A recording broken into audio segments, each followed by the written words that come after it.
मौजे नान्नज येथील आरपीआयचे जिल्हाध्यक्ष सुनील साळवे यांच्या पत्नी, मुलगा, पुतणे आणि कुटुंबियांवर साबळे आणि त्यांच्या मित्रांनी प्राणघातक हल्ला केलाय। या हल्ल्यात सुनील साळवे यांचा पुतण्या अभिजित संपत साळवे गंभीर जखमी असून त्याच्यावर ससून रुग्णालय पुणे येथे उपचार सुरू आहे। तर सुनील साळवे यांची पत्नी आणि मुलगा यांना अहिल्यानगर येथे दाखल करण्यात आले। यावेळी बोलताना सामाजिक कार्यकर्ते विकीभाऊ सदाफुले म्हणाले की आरोपींना 8 दिवसात अटक न झाल्यास आंबेडकरी समाज आक्रमक भूमिका घेऊन जामखेड शहर बंद ठेवणार असल्याचा इशारा देण्यात आलाय। समाजाचा आक्रमक पवित्रा घ्यावा लागल्यास त्याच्या सर्वस्वी परिणामास शासन जबाबदार राहील असे ते म्हणाले। सदर घटनेत गुन्हा दाखल असूनही संबंधित आरोपींना अद्याप अटक झाली नसल्याने ते मोकाट फिरतायत। यामुळे संतप्त आंबेडकरी समाजाने जामखेड पोलीस ठाण्याचे पोलीस निरीक्षक दशरथ चौधरी यांना निवेदन देत आरोपींना तातडीने अटक करण्याची मागणी केली।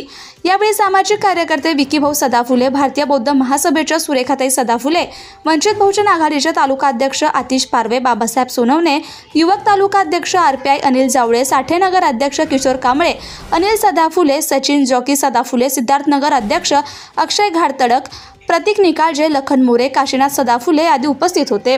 जामखेड प्रतिनिधी अमृत Karande. Subscribe now and press the bell icon. Never miss an update.